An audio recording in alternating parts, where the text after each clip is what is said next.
آگے باب قائم کیا کہ باب المیت یسمع خفق النعال، یعنی مردہ جوتوں کی آواز سنتا ہے، اس کا باب۔ تو اس سے پہلے کہ میں حدیث عرض کروں، یہ اچھی طرح یاد رکھیں کہ جیسے ہم مرتے ہیں، مرنے کے بعد ایسا نہیں ہوتا کہ ہمارے شعور کی آنکھ بھی بند ہو جاتی ہے۔ یہ ظاہری اعضاء ہماری آنکھیں کام کرنا چھوڑتی ہیں، کان وغیرہ یہ، لیکن شعوری طور پر جو ہمارے اندر اللہ نے ایک شعوری آنکھ رکھی ہے، شعوری ذہن ہے، وہ سب مطلب جاگ جاتے ہیں۔ اس لیے پیچھے حدیث پاک ہم نے سنائی تھی کہ سرکار نے فرمایا جب جنازے کو لے کے چلتے ہیں، اگر وہ نیک آدمی کا جنازہ ہوتا ہے تو وہ کہتا ہے کہ مجھے جلدی جلدی لے کر جاؤ، اور اگر برے آدمی کا جنازہ ہوتا ہے تو وہ کہتا ہے افسوس تم مجھے کہاں لے جا رہے ہو۔ اس کا مطلب یہ ہے کہ مرنے کے بعد بھی ان میں شعور ہے، وہ سوچ رہے ہیں، ان کو احساس ہو رہا ہے کہ ہمیں کہاں لے جایا جا رہا ہے۔ نیک آدمی اس انعام کو سوچ رہا ہے جو قبر میں ملنے والا ہے، اور برا اس عذاب سے ڈر رہا ہے جو عنقریب اس سے ملنے والا ہے، اسی لیے پھر یہ پکار کر رہے ہیں۔ تو اچھی طرح یاد رکھیں، جیسے انسان فوت ہوتا ہے وہ بظاہر ہم سے رخصت ہو جاتا ہے، لیکن اپنے اطراف کے ماحول سے بالکل واقف ہوتا ہے۔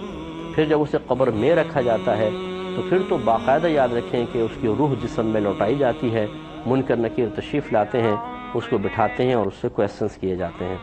لیکن اگر ہم بالفرض ایک مردے کو سامنے رکھ کر اور قبر کھول کر بیٹھے رہیں، تب بھی یہ منظر ہمیں نظر نہیں آ سکتا۔ یہ پوشیدہ غیب کے مناظر ہیں جو ہوتے ہیں لیکن ہمیں نظر نہیں آتے ہیں۔ اسی طریقے سے مطلب ہمارے ساتھ معاملہ ہوگا، لیکن جب ہم ہو رہا ہوگا تب ہم سب کچھ دیکھ رہے ہوں گے اور ابھی ہمیں نظر نہیں آتا۔ تو بہرحال مردے میں روح لوٹائی جاتی ہے، منکر نکیر کے سوالات کے جوابات دیتا ہے، اور پھر جواب وہی دے گا جو سن رہا ہے، وہ سنتا بھی ہے باقاعدہ۔ اور پھر یہ حدیث میں آیا کہ جب لوگ اس کو دفنا کے چلنے لگتے ہیں تو ان کے جوتوں کی سرسراہٹ وہ اپنے کانوں سے قبر میں سن رہا ہوتا ہے۔ اس کا مطلب یہ ہے کہ اگر آپ قبر پہ جا کے کسی سے کلام کرتے ہیں تو آپ کسی بے جان چیز سے کلام نہیں کر رہے، وہ سنتے ہیں، ان کے اندر انہیں شعور حاصل ہے۔ جیسے نبی کریم صلی اللہ علیہ وسلم کی آپ دعا دیکھیں، جب آپ قبرستان داخل ہونے لگتے یا اس کے پاس سے گزرتے تو آپ فرماتے السلام علیکم یا اہل القبور، اے قبر والو تم پر سلامتی نازل ہو۔ اگر وہ سن ہی نہیں رہے تو نبی کریم صلی اللہ علیہ وسلم ان کو سلام کیوں کریں گے؟ میں آپ کو ایک مثال سے سمجھاتا ہوں۔ اگر والد صاحب سو رہے ہوں آپ کے، اور آپ کا بھائی آپ کے والد صاحب کے پاس جا کے کہ ابا جان السلام علیکم، تو آپ کیا گمان کریں گے، یہ پاگل ہے یا سمجھدار ہے؟ تو آپ یہ کہیں گے بھئی بیوقوف پاگل ہے، سوئے والد کو سلام کیا جاتا ہے۔ تو یہ کیوں آپ نے کہا؟ اس لیے کہ وہ سننے پر ابھی ان کو قدرت حاصل نہیں، وہ تو سو رہے ہیں۔ اگر معاذ اللہ ثم معاذ اللہ ایسا ہی معاملہ ہوتا کہ مردے سنتے نہیں اور پھر نبی کریم فرما رہے ہیں السلام علیکم یا اہل القبور، تو یقینی سی بات ہے کہ عقل یہ ضرور اعتراض کرتی کہ یہ تو ایک بے جان چیز کو سلام کرنا ہوا اور یہ مناسب نہیں ہے۔ ایک صاحب عقل، صاحب حکمت سے اس کا تصور نہیں کیا جا سکتا۔ لہذا یہ حدیث بھی ظاہر کر رہی ہے کہ مردہ بالکل سنتا ہے۔ لہذا اور سینکڑوں حدیثیں اگر میرے ذہن میں اب بھی موجود ہیں کہ بہت ساری آپ کو سنا سکتا ہوں، لیکن صرف سمجھا رہا ہوں۔ جب آپ قبر پہ پہنچتے ہیں، مردے کو معلوم ہوتا ہے کون آیا۔ اب جب آپ قرآن پڑھتے ہیں، آپ بیٹھ کے بات کرتے ہیں، وہ سارا سن رہا ہوتا لیکن اس کا جواب نہیں دے سکتا۔ رحمت کونین صلی اللہ علیہ وسلم نے ارشاد فرمایا کہ جب تم مردے کو سلام کرتے ہو وہ سنتا ہے اور اس کا جواب بھی دیتا ہے، لیکن تمہیں اس کے سننے کا شعور حاصل نہیں ہے۔ تو آواز دب جاتی ہے، اس کی آواز ایسی رکھی جاتی ہے اللہ کی طرف سے کہ وہ ہمیں سنائی نہیں دیتی، اور اگر سنائی دیتی، یہ بھی اللہ کی حکمت ہے نا، تو پھر تو ہم بے ہوش ہو جاتے، شاید جو کمزور دل کا آدمی تو بے ہوش ہو جاتا۔ تو خلاصہ کلام یہ ہے کہ جب آپ والد کی قبر پہ جا رہے ہیں، والدہ کی ہیں، شوہر اگر زوجہ کی قبر پر، زوجہ شوہر کی قبر پر، فرض کر لیں تو وہ سن رہے ہیں، وہ دیکھ بھی رہے ہیں آپ کو۔ جتنا اللہ تعالیٰ مختلف درجات کے اعتبار سے اس کی طاقت عطا فرماتا ہے، کم از کم سننے میں تو کسی کا اختلاف نہیں ہے، وہ سن رہے ہیں، آپ ان سے بات کر سکتے ہیں، وہ جواب نہیں دے سکیں گے بس آپ کو۔ قرآن پاک جب آپ بلند آواز سے پڑھتے ہیں، وہ اس کی آواز سنتے ہیں، ان کو بڑا سکون ملتا ہے۔ جیسے خوش الہانی سے آپ ابھی بھی زندگی میں کسی کے سامنے قرآن پڑھیں، ان کو سکون ملتا ہے، ایسے وہاں پر۔ تو ان چیزوں کا ذرا خیال رکھیں، یہ مطلب کسی کے اپنے پاس سے بنائے ہوئے عقائد نہیں ہیں، نظریات نہیں ہیں، بلکہ یہ تو قرآن اور حدیث سے ثابت شدہ چیزیں ہیں۔ تو آگے فرمایا کہ دیکھیں 1338 نمبر حدیث پاک ہے، حضرت انس رضی اللہ تعالیٰ عنہ کہتے ہیں کہ نبی کریم صلی اللہ علیہ وسلم نے ارشاد فرمایا کہ جب بندے کو قبر میں رکھ دیا جاتا ہے اور اس کے ساتھی پیٹھ پھیر کر چلے جاتے ہیں حتیٰ کہ وہ ان کے جوتوں کی آواز سنتا ہے، تو اس کے پاس دو فرشتے آ کر اس کو بٹھا دیتے ہیں۔ پھر وہ اس سے کہتے ہیں کہ تم اس شخص یعنی محمد کے بارے میں کیا کہتے تھے؟ تو وہ کہے گا کہ میں گواہی دیتا ہوں کہ یہ اللہ کے بندے اور اس کے رسول ہیں۔ پھر اس سے پوچھا جائے گا کہ دیکھو تمہارے بیٹھنے کی، یہاں پہ ایک ہی سوال کا ذکر ہے، پھر اس سے کہا جائے گا کہ دیکھو تمہارے بیٹھنے کی جگہ دوزخ میں تھی، اس کو دکھایا جائے گا۔ اللہ تعالیٰ نے اس کو تمہارے لیے جنت میں بیٹھنے کی جگہ سے تبدیل کر دیا ہے۔ مقعد معنی بیٹھنا ہوتا ہے اور ٹھکانہ بھی ہوتا ہے، تو یہ بھی ہم ترجمہ کر سکتے ہیں کہ یہ تمہارا ٹھکانہ تھا جہنم، لیکن چونکہ تم نے صحیح سوالات کے جوابات دے دیے تو سمجھ لیں تمہارا ٹھکانہ جنت کے ٹھکانے سے بدل دیا گیا۔ یہ اس حدیث کے موافق ہے، سرکار نے فرمایا کہ ہر شخص کے لیے دو ٹھکانے ہوتے ہیں، ایک جنت میں ایک جہنم میں۔ جب مومن جنت میں چلا جاتا ہے تو اس کا جو جہنم کا ٹھکانہ ہوتا ہے وہ بھی کسی کافر کو دے دیا جاتا ہے، یعنی اس کے عذاب میں وسعت پیدا کر دی جاتی ہے۔ تو جب یہ سوالات کے جوابات دے لے گا تو اس کے لیے یہ انعام ہوتا ہے، تو اس کو کہا جاتا ہے کہ پہلے دوزخ دکھائی پھر جنت، اور کہا جاتا ہے کہ اللہ تعالیٰ نے تمہارے ٹھکانے کو، دوزخ کے ٹھکانے کو جنت کے ٹھکانے سے بدل دیا۔ اس کے بعد نبی کریم صلی اللہ علیہ وسلم نے ارشاد فرمایا کہ پس وہ ان دونوں جگہوں کو دیکھے گا باقاعدہ۔ اس پہ کلام میں کرتا ہوں رہا، پھر فرمایا کہ بہرحال کافر یا منافق جب اس سے یہ کویسچن ہوگا کہ تم ان محمد صلی اللہ علیہ وسلم کے بارے میں کیا کہتے تھے، تو وہ کہے گا کہ میں نہیں جانتا، میں تو وہی کہتا تھا جو لوگ کہتے تھے۔ بس اس سے کہا جائے گا کہ تو نے عقل سے جانا نہ قرآن مجید کی تلاوت کی، یہ قرآن پڑھ لیتا پتہ چل جاتا، یہ عقل سے ہی جان لیتا، لیکن نہیں۔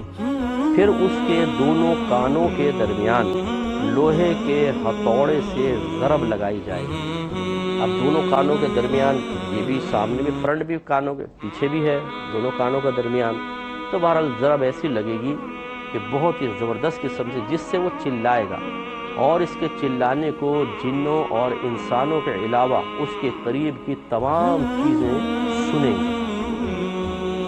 تو اب اس میں دیکھیں چند باتیں بہت ہی امپورٹنٹ ہیں جو ہمارے عقیدے سے تعلق رکھتی ہیں کہ پہلی بات یہ کہ جب انسان مر جاتا ہے اس کی سماعت بحال رہتی ہے، اگرچہ وہ ان کانوں سے بظاہر سنتا ہوا محسوس نہیں ہوتا کہ جو ہمارے کان ہیں، لیکن جب انسان مرتا ہے تو شعوری اس کو ایسی صلاحیتوں سے اور طاقتوں سے نوازا جاتا ہے کہ وہ ہر چیز کو سن رہا ہوتا ہے، دیکھ رہا ہوتا ہے، محسوس کر رہا ہوتا ہے۔ تو اب جب دیکھیں ایک عام مردہ ہے، قبر میں ہے، اس پہ قبر میں لٹا کے سل رکھ دی جاتی ہے، پھر اس پہ کتنی زیادہ مٹی ڈال کر اچھی طرح اس کو بند کر دیا جاتا ہے، بعض اوقات قبر کو پکا بھی کر دیا جاتا ہے۔ اس کے باوجود اگر باہر سے کوئی سلام کر رہا ہے تو مردے تک سن رہا ہے۔ معلوم ہوا کہ مرنے کے بعد جب روح جسم کی قید سے آزاد ہوتی ہے اس کی صلاحیتیں پہلے کے مقابلے میں بڑھ جاتی ہیں، بلکہ پہلے سے کہیں زیادہ سنتا ہے، کیونکہ جب تک روح جسم کی قید میں رہتی ہے، یاد رکھیں اس کی صلاحیتیں محدود رہتی ہیں، لیکن جب وہ جسم کی قید سے باہر نکلتی ہے تو پھر آپ دیکھیے گا کہ وہ ہزارہا میل دور تک دیکھ سکتی ہے۔ وہ اگر اللہ تعالیٰ اس کو توفیق دے، اجازت ہو، تو وہ ہزاروں میل کا سفر لمحے بھر میں طے کر سکتی ہے، بہت تیزی کے ساتھ سفر کرتی ہے روح۔ اور یہ تو اگر آپ خواب میں بھی غور کریں، علماء نے فرمایا کہ روح جو جیسے اب آپ آسمانوں پہ پہنچ رہے ہیں، فرض کر لیں خواب دیکھ رہے ہیں، آسمانوں پہ سب دیکھ رہے ہیں، تو یہ آپ کی روح پہنچتی ہے، اور کوئی آپ کو ایک دم اٹھاتا ہے تو ایک دمے کے اندر وہ روح دوبارہ جسم میں آتی ہے، اس کا تعلق یعنی جسم سے پھر بحال ہوتا ہے اور آپ اڑ جاتے ہیں۔ تو روح بڑی تیزی کے ساتھ سفر کرتی ہے۔ اسی طریقے سے اور اللہ تبارک و تعالیٰ جس کی روح ہو، نبیوں کی ارواح ہوں تو اور زیادہ طاقت، اور اولیاء کی ارواح اس سے کم، صحابہ کرام کی اس سے زیادہ، لیکن نبیوں سے کم۔ تو خلاصہ کلام یہ ہے کہ روح کی بڑی اپنی طاقتیں ہوتی ہیں، اور جب ہم کسی صاحب قبر سے کلام کر رہے ہوتے ہیں تو ہم بے جان چیز سے نہیں کر رہے ہوتے، بلکہ باقاعدہ اس ذات سے کلام کر رہے ہیں جو ہماری بات کو سنتا ہے۔